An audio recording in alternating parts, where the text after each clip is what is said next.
Today is our first class on community property. Community property really is about community property and not family law. Family law includes a number of areas such as changing one's name, adopting children, divorce, etc. The community property really deals with just the property aspect of family law. The main problem in community property is to decide who owns property either during the marriage or who's going to get which property upon dissolution. The strategy for determining this is that property is classified into three categories, and we have rules about what happens to property in each category. The three categories into which property is classified is her separate property, his separate property, and their community property. Her separate, his separate, and their community. The rules are essentially that as to the separate property, it is not distributed upon dissolution. It always belongs to the person as their separate property, and marriage or divorce really has no impact on it, so long as you don't mix community property in with the separate. So pure separate property really is not affected by marriage or divorce. Community property, on the other hand, can only be acquired during marriage, and upon dissolution, community property is distributed half and half to each of the parties, half to her and half to him.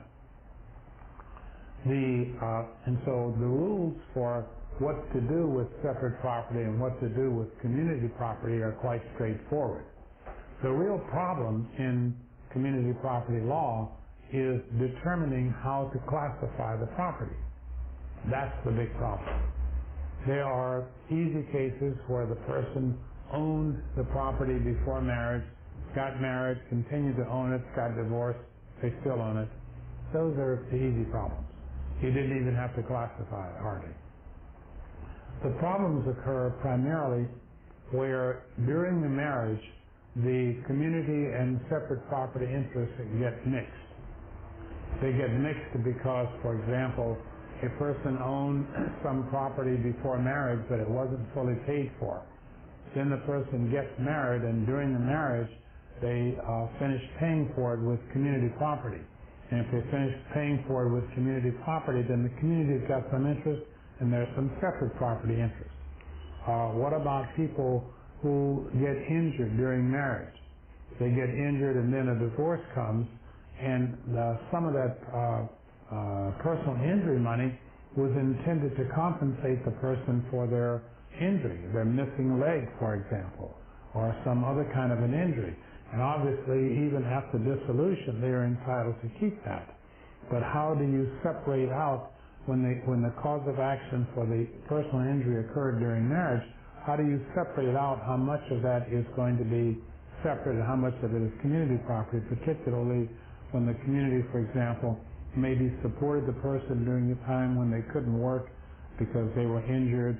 The community might have paid some of the medical bills, etc. How do you separate those out? What about a person's education? Someone gets educated during marriage, the community pays for a good part of the education. Do you just reimburse the community for the money it paid on the education? Or should it have some rights in what the person is going to do with that education that the community paid for?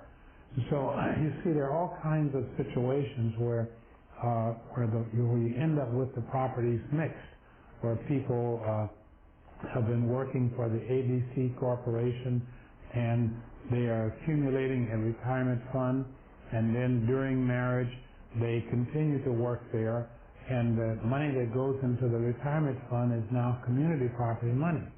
And now comes the dissolution. How do you separate that out? A person buys a life insurance policy and they pay for part of it before marriage or out of their separate property fund. And then during marriage, they pay for part of it out of community property fund. How do you decide what to do with the premiums when they're finally paid off? So there are all these kinds of situations where separate and community property get mixed together, and you have to have rules about how you're going to separate these out. And that's what 80% of community property is really all about. The other pieces of it have to do with creditors' rights and things of that sort. If a person had a creditor before marriage and then they get married, what are the creditor's rights under those circumstances? And then there are these other issues about, is the person really married? And if they're not really married, what do you do with the property that they accumulated together when they thought they were married? You have situations where one person thought they were married and the other one knew they were not, or where both people thought they were married, or where neither person thought they were married.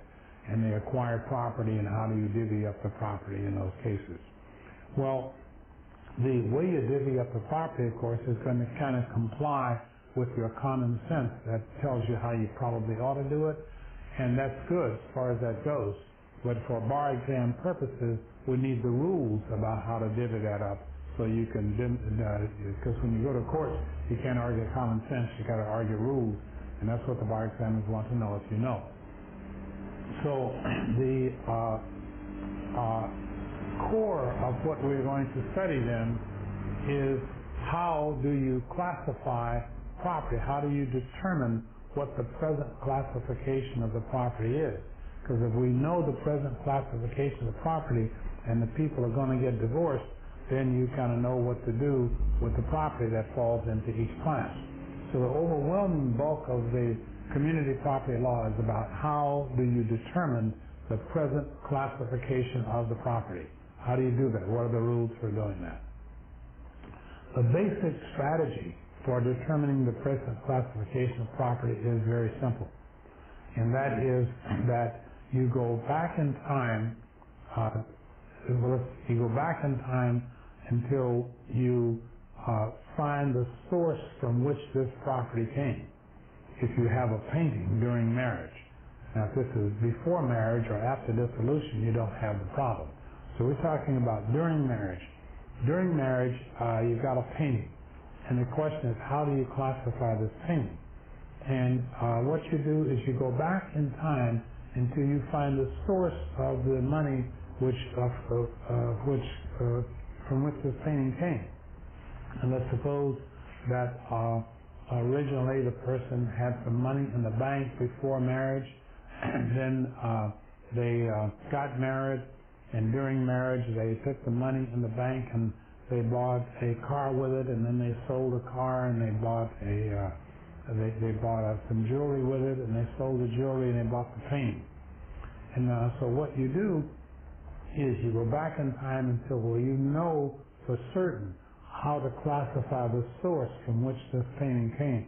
Then you go through each of the transactions that led up to final ownership of the painting. And you look at each of these transactions and you decide, in that transaction, did we change the ownership of the property from separate property, which it was, because you got originally had money in the bank before marriage, and then got married. So each transaction that happened, did that transaction cause a transmutation? Transmutation is when you change the characterization of the property from separate to community to whatever it might be. And so you go through each transaction one by one leading up to the final object, and you look at that transaction, you decide, did this transaction cause a transmutation? And if it did, who owns it after that? How is it owned? How much of it is owned as separate and how much is community after that transmutation? Now, it's these transmutations where the great bulk of community property law lies. The basic rule of what you do with each of these transactions to see if there was a transmutation, the basic rule is that a change in form does not change the characterization of the property. I'm just going to say character of the property because it's easier to say. So if I own a ring, a diamond jewelry, as my separate property, and I sell the jewelry and I get money, I put the money in my pocket, then the money is my separate property because all I did was to change the form of the property from ring to money. Then I use the money and I buy an object with it. And whatever object I bought with the money, that object is my separate property because of the basic rule, the fundamental rule called the exchange rule. And the exchange rule simply says a change in form does not change the character of the property.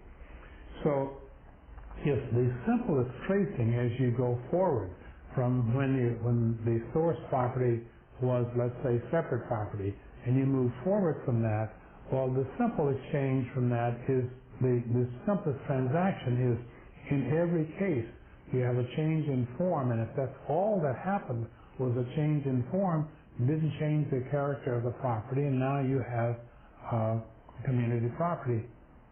Now you still have separate property if it started out as separate property, because the change in form didn't change the character.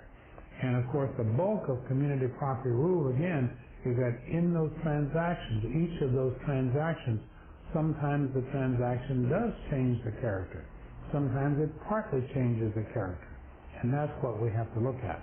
So the first thing we want to see is a list of the transactions where it's complicated. It's not that simple where you just went from money to jewelry, or jewelry to money, and money to something else.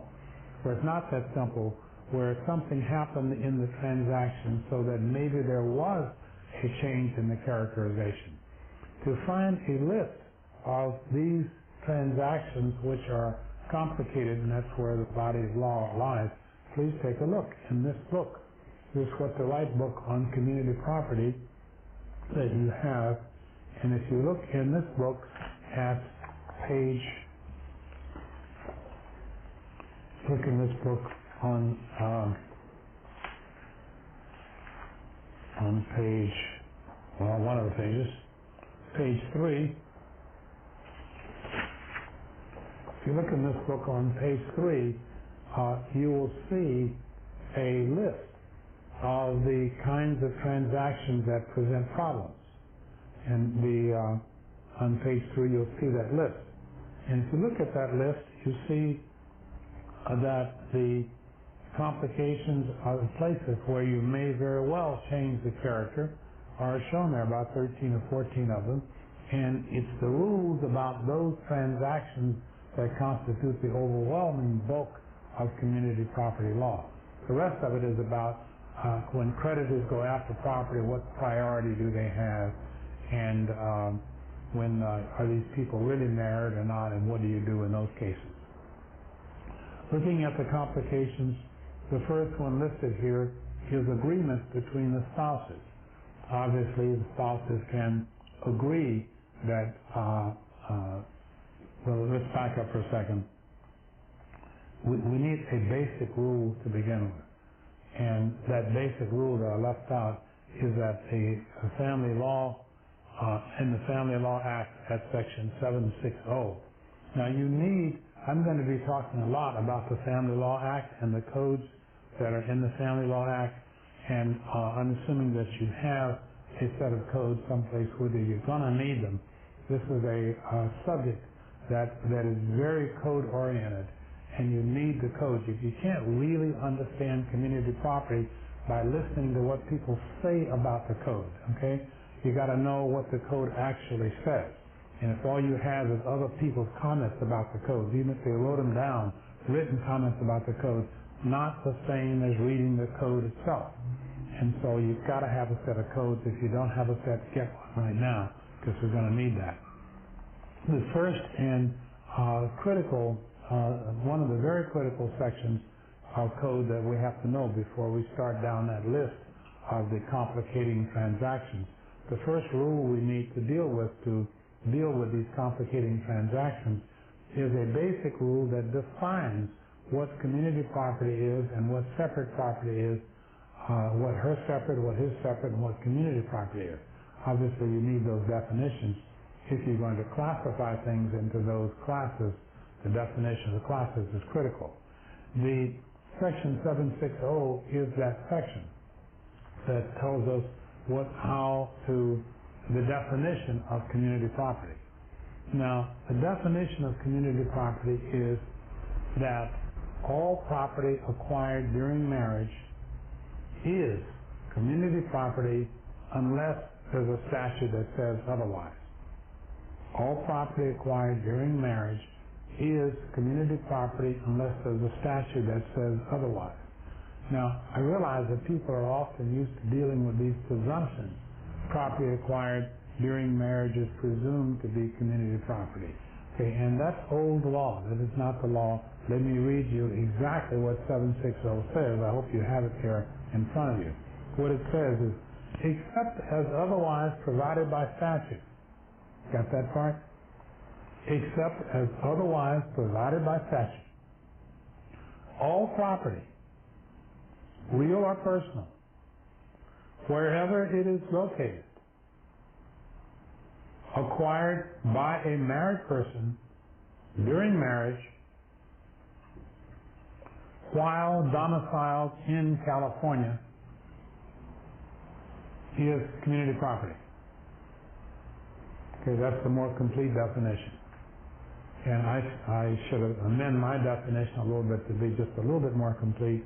All property acquired during marriage while domiciled in California. All property acquired during marriage while domiciled in California is community property unless there's a statute that says otherwise. Okay, and that's section 760. That's real basic. For example, if a person lives in Kansas and they come to California and they participate on a television program where it's a prize show and they win $50,000 on this prize show on television. And then they were domiciled in Kansas and they acquired the property in California. But the rule is it's community property if it was acquired during marriage, and this was, while domiciled in California. They weren't living here. They weren't domiciled here. They were domiciled in Kansas. And so this money that they won on the television show is going to be classified according to the state law of Kansas, not the state law of California. Also, if people are living in California, they're domiciled here, and they acquire some property in Saudi Arabia, well, it's still community property. Property acquired during marriage is community property unless there's a statute that says otherwise. Now, let's look at some statutes that say otherwise. The statutes that say otherwise are the statutes which define separate property. They'll say separate property is. And let's see what separate property is. It's in section 770. It's a separate property of a married person. Section A. Separate property of a married person includes all of the following. This is important. Number one, all property owned by the person before marriage. Okay, that doesn't surprise us. Number two, all property acquired by the person after marriage.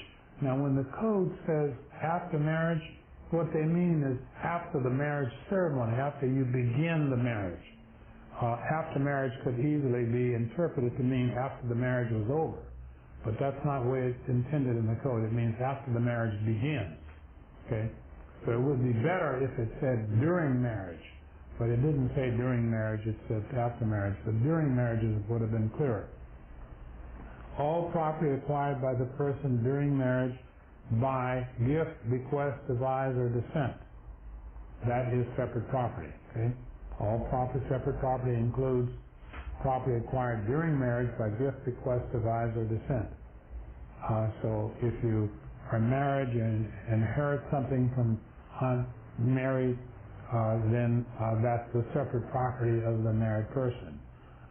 If a person is married and Aunt Mary wants to give something as a gift to the married person, that's separate property also.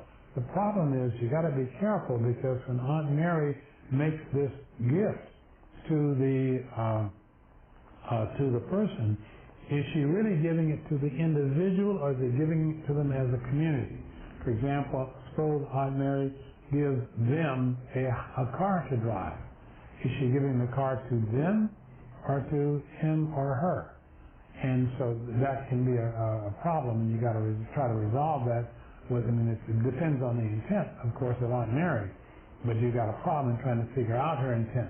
You might look at the title, that's one factor. You might look at any notes that she wrote when she made the gift. That says, here's a gift to you, my close relative. So you look at anything else that you can find. Wedding gifts are generally intended to be gifts to both of the two of them, but so watch for that. The third class of separate property. The first class was stuff before marriage. The second class was gifts, bequests, advisors sent during marriage. And the third class is the rents, profits, and issues from any of that property. So if someone gives an apartment building to Mary as their separate property, the rent, profits, and issues from that building are her separate property. If someone gives Joe some stock as separate property, then the dividends from the stock. And when Joe sells the stock, all that money, all that stuff is separate property. So the section 770 is one of those sections that says otherwise. 760 says, unless a statute provides otherwise, everything that you acquire during marriage, while domiciled in California, is community property. And one of the statutes that says otherwise is 770, the very next statute. And 770 says, here's what separate property is. Then if you continue in the 700s and the 800s, they continue to talk about special examples of where property may be separate property. For example, suppose H and W, while married, H has a car accident, and H has a car accident, and W is riding in the car, and H is a negligent driver, and because of that, W is injured, and W collects money from H's insurance company because she was covered by the insurance. Anybody passenger in the car is covered by H's insurance. So Joe's insurance ends up paying Mary because Mary was injured. Well, Joe injured Mary. And when you collect money from the injury caused by your spouse, that is your separate property. So the money which Mary gets out of that is her separate property. So if you look at the rest of the 770s and 780s, they're talking about these special kinds of situations like that where something is separate property. So we understand the definitions of separate property, we understand the definition of community property, and now that we know these definitions, let's do a quick summary through each of these kinds of complicating transactions where you've got to know the rules in more detail. We're going to go through them and talk about them and get the concept and what the concept of the rule is. And then we're going to go to problems and look at the rules specifically to see what the details of the rules are, because that's what the bar examiners want to see. So the first of these complicating transactions listed on page 3 of the Community Property What to Write book says, the first of them says, agreements between spouses. Well, spouses can agree to make a transmutation. They can agree, gee, dear, here is this painting, and it's my separate property because however, it's my separate property, and I want to give it to you as a gift. Well, you can do that. If you're married, you may require writing and may not, depending on the value of the gift, but you can give stuff to your spouse, which moves it from your separate to her separate. You also, if you own stuff, you can give it to the community. So you can take, and that's an agreement. You can own stuff. The community can own stuff, and you can say, dear, my half of that painting, we own it as community property, and I'm giving you my half of the community painting. You can do that. You may not be able to do it orally, because if the painting is worth enough money, you're probably going to have to put that in writing, and that's in section 850, and we'll talk about that in just a few minutes. But whether or not you have to put it in writing, you can make these transmutations. You can also make agreements, prenuptial agreements, premarital agreements, in which your parties agree that although the law says that all of our earnings during marriage, now our earnings, if I go to work and I get a check for paying, that's property acquired during marriage. And so that belongs to the community. So the product of my labor during marriage belongs to the community. However, if my friend Joe has a broken car and I want to go out one day and help Joe fix his car, well, that's the product of helping Joe fix his car. That's a gift. Okay, and I can do that if I want to. And if Joe pays me money for it, then that's community property. But if I don't get money for it, I just help Joe fix his car, there's no community involvement in that. We can agree, people can agree before marriage that although ordinarily everything I own during marriage is community property and everything you own during marriage is community property, we can make a premarital agreement if we want to, and the premarital agreement says 13% of everything I own is my separate property during marriage, and 87% of it is yours. Okay, we can agree to anything we want to. It's going to require writing, but we can agree to that if that's what we want to do. Also, there's some rules about how careful you have to be not to sort of trick the other person into agreeing to stuff, or having them agree to stuff when they didn't understand what they were agreeing to and all that. So there's some rules about when you make these prenuptial agreements, things you got to do to make them effective. But you can do it. You can agree that anything you want to, as long as it's legal. So agreements between spouses are one way to change the character of property. Another way to change the character of property involves title to property. So if I take my separate property money, or let's start with community property money. If I take community property money and I go out and I buy Blackacre, that's titled property. So is a car, so is an airplane. Lots of things have titles, lots of things don't have titles. Jewelry doesn't have a title. Clothing doesn't have a title, so forth.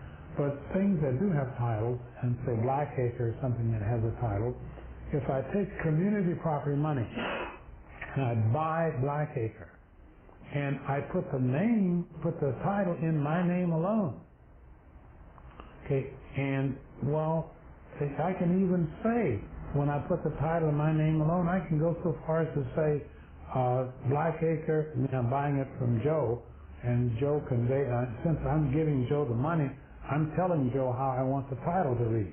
And Joe will make the title read anything I say, because I'm paying him for it. If he doesn't make the title read the way I want to, I won't pay him. So I tell Joe how I want the title to read, and the title says, to Emerson as his sole and separate property and not as community property. So I can make that very clear on the title. Problem is that I do not have the legal power, even if I want to do it, I don't have the legal power to take community property and just declare it's mine. I can use those words, but that's not going to make it mine. And so when I tell Joe to use those words, that doesn't make Blackacre mine. In fact, that's a form of fraud, to just take community property and try to make it mine on my own, unilaterally. And so when I do that, I don't have the legal power to do that. So what you do in those cases is you say that title is acquired by fraud, basically, trying to make community property my separate property. So you just ignore the title, like you draw a line through it, so to speak. So you ignore the title because it's acquired by fraud. And you go to tracing, and you say, whoever paid for Blackacre is the owner of Blackacre. Well, community property was used to pay for Blackacre, therefore the community owns it no matter what the title says.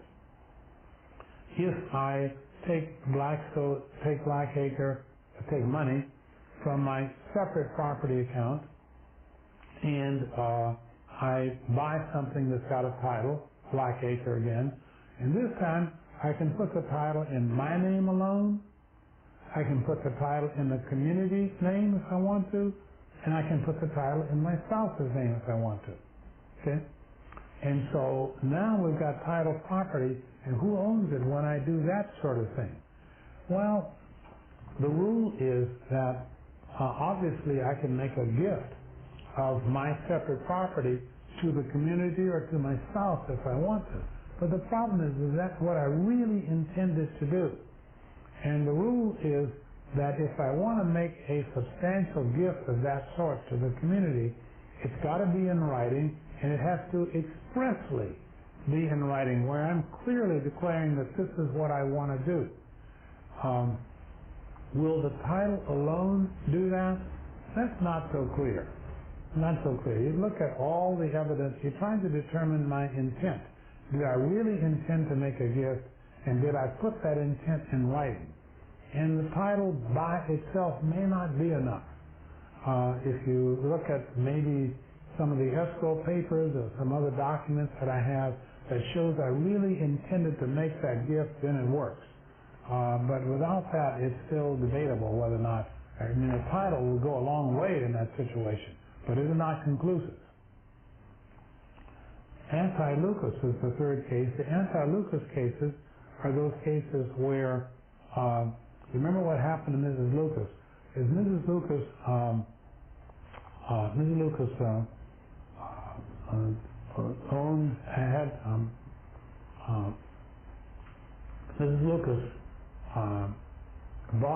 had some money before marriage, and during marriage she took her money, $50,000 worth her separate property money during marriage, and with her separate property money she bought Blackacre, and she put the name in as joint tenancy, her and her husband in joint tenancy, and then everything went along quite well for a while, and then there came a divorce, and it was $50,000 that she had used to buy Blackacre and put it in the name of joint tenancy, she and her husband.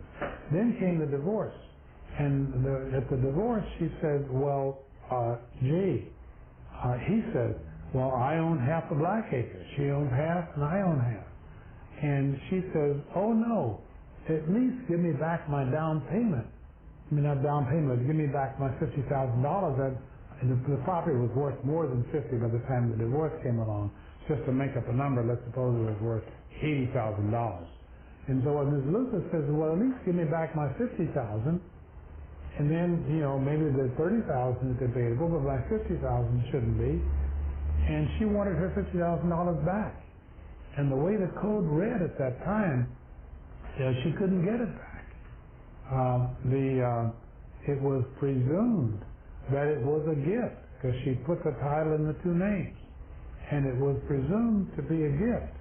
And the question was, she used her separate property money to buy the land, to buy Blackacre, and she says, well, the fact that it was all my money that was used to buy this land, that ought to be enough to rebut the presumption that it is joint tenancy property.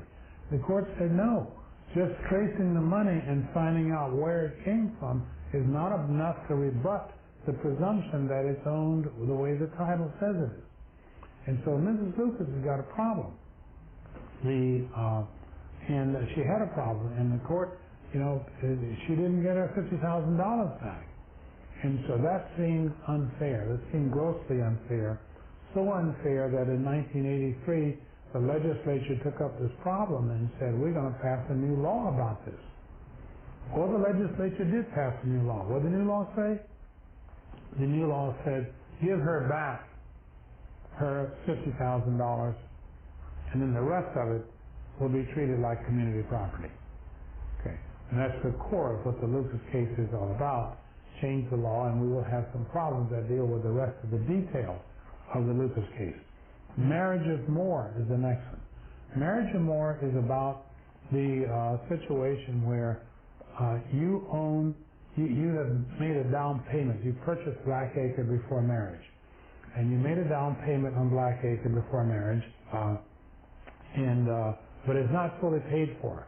Blackacre is worth $100,000, and you made a $20,000 down payment, and you're now in the process of paying off the rest of it. And there's $80,000 owed.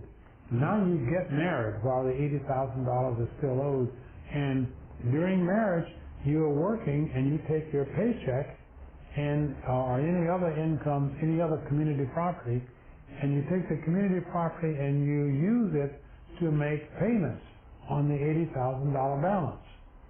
And after a while, the community property has really paid a substantial amount of money towards the ownership. And you paid $20,000 from your separate property towards the ownership. And so now comes a dissolution, and the question is, who owns how much of Blackacre? And that's what the marriage of Moore is all about.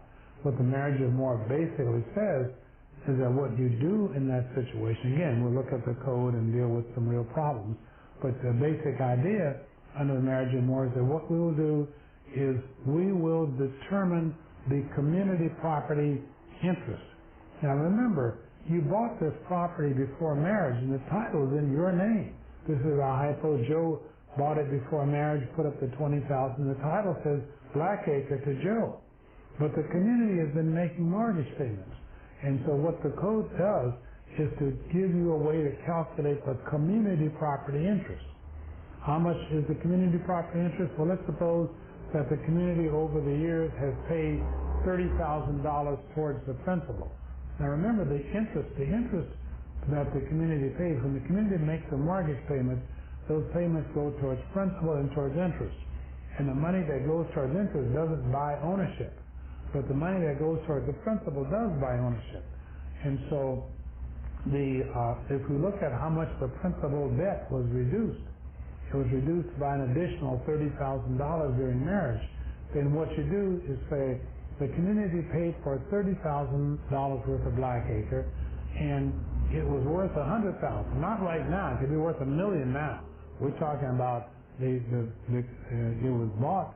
I mean, the community paid $30,000 of the $100,000 purchase price, and so assuming that the purchase price occurred fairly close to the marriage, if there's a long gap between them, the rule gets more complicated. But assuming that the person bought Blackacre, paid $20,000, a few months later got married, and now the community paid $30,000 on the principal. Well, the community paid $30,000 out of the $100,000. So the community owns 30% of Blackacre. And the owner, Joe, can do what he wants to with the rest of it. Just pay the community 30% of Blackacre. Now, Blackacre may be worth $1 million now, but that doesn't matter. The community owns 30% of it. If the community owns 30%, they own 30% of $1 million. Okay, and if Blackacre went down in value, then the community probably owns 30% of something less. That's the marriage of Moore. Van Camp and Pereira problems.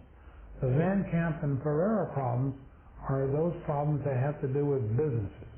So let's suppose that I owned a business before marriage. I'm a real estate broker, and I own a real estate brokerage office, and I owned it before marriage. Then I got married, and during the marriage, the value of my business increased substantially. And now comes a dissolution, and the question becomes, what do you do about that increase in value of the business? Now, you know that the value of the business at the time I got married is my separate property. And my separate property isn't even subject to this division at dissolution. That's still my separate property. But the increase in value during marriage, let's say that my real estate business was worth $100,000 when I got married, and by the time the dissolution came along, it's worth $150,000. So there's a $50,000 increase in the value of my business during marriage. Who owns that $50,000? Okay, and that's what the Van Camp and Pereira problems are about. And the essence of what they do, and the question of who owns that $50,000, what they do is what the Van Camp and Pereira rules do is they say, well, look, we got to decide of this $50,000, we got to decide who primarily caused it. Was this $50,000 increase primarily caused by labor, and the product of my labor during marriage belongs to the community? So is the Was the $50,000 primarily caused by my labor, or was my labor almost irrelevant? That the real reason that the $50,000 increase occurred is because my business owned the building where I conducted my business, and the property value went up. Nothing to do with my labor. And so it was my ownership of the building on my separate property capital that was the primary cause of the increase. Whereas in the first case, if my labor did it, it's a goodwill really, and if my labor did it, then the product of my labor belongs to the community.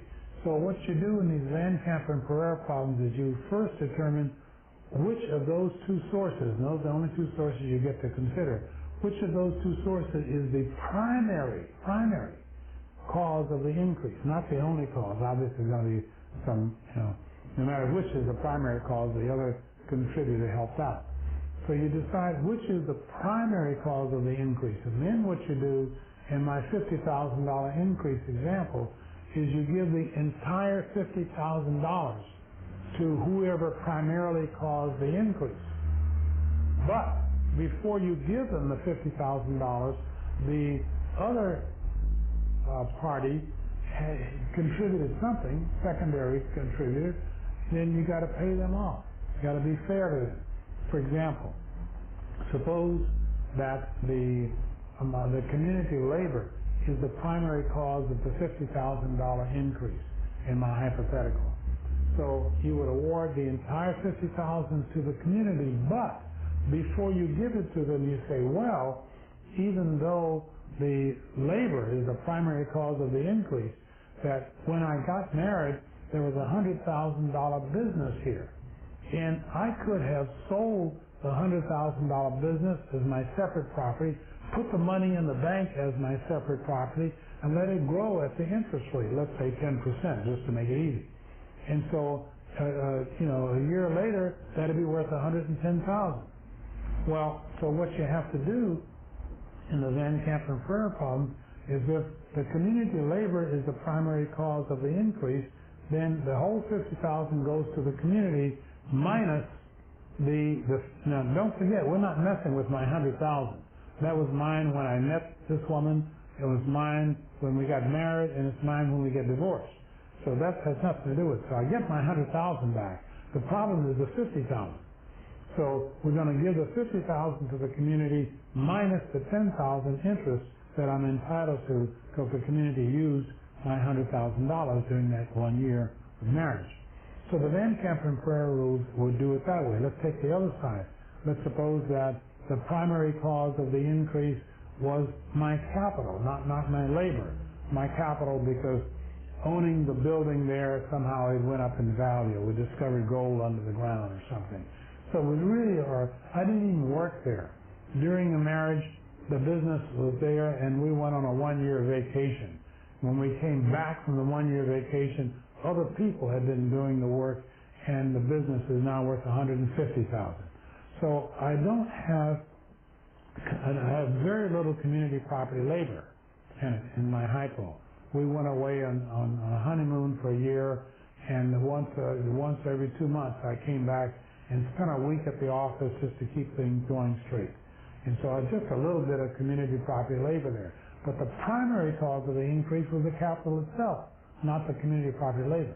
So in that case, the $50,000 increase goes to whoever provided the capital. That was me, separate property. So I get the $50,000, but I have to be fair to the community labor.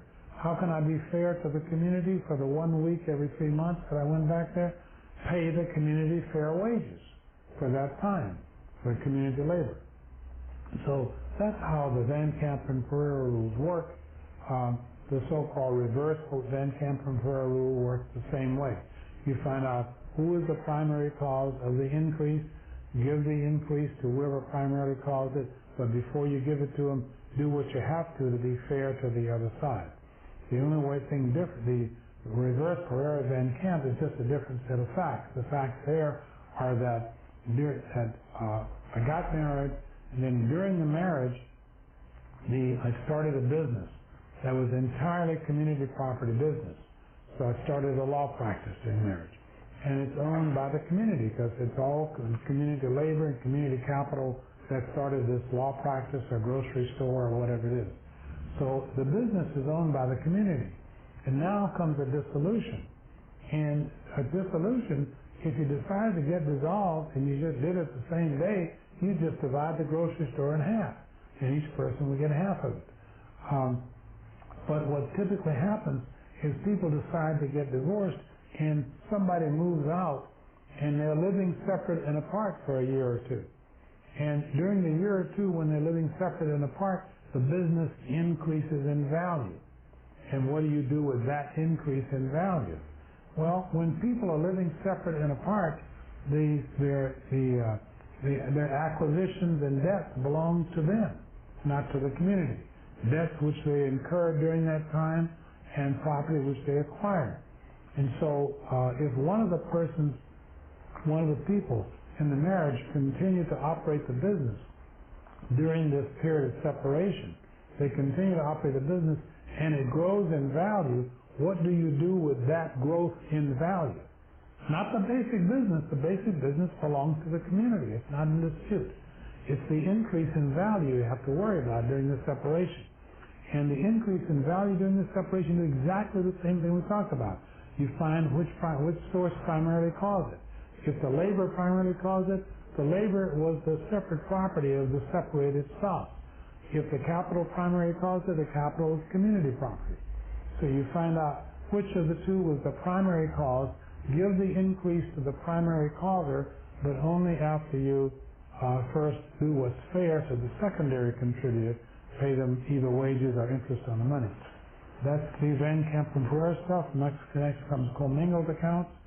When you have money first of all, when you talk about money in a commingled account, commingled means that the money that you can no longer identify which money is separate and which is community property.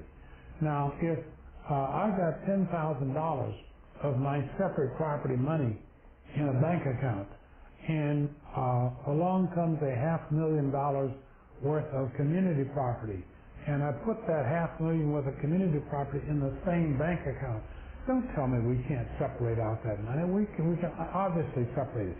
That is not even commingled.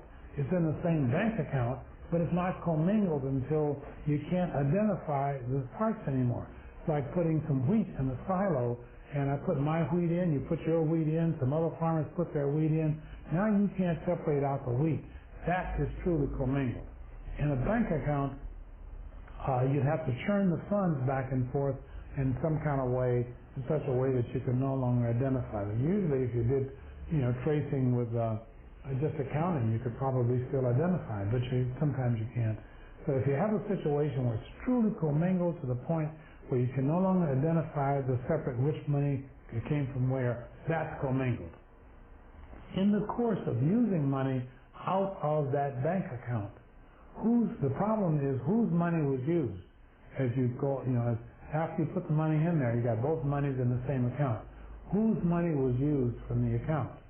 Because that's important in trying to do the tracing. Well, the basic rule is that the intent of the drawer, whoever drew the money out, it's their intent that is the determining factor. Now, I understand their intent may be hard to determine. That's not in their testimony, may not be credible. That's not the point. However you go about determining their intent, that's the answer, the intent of the drawer. And we'll look at some problems about that. Next comes life insurance and retirement and disability pay, and we'll do with that. We're going to come back and finish this list.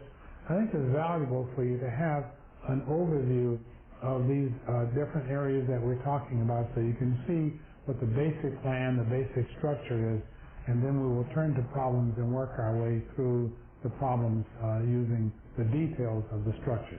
So we'll do that in 10 minutes, and I'll see you then. In fact, I'm actually only going to take a couple of minutes on the break, and because you can turn your monitors, your computers off and leave them off as long as you want to. And so I'm only going to take a couple of minutes, and we're going to start back in 2 minutes. But we will pretend it's 10 minutes, and that'll, so I'll see you theoretically in 10 minutes.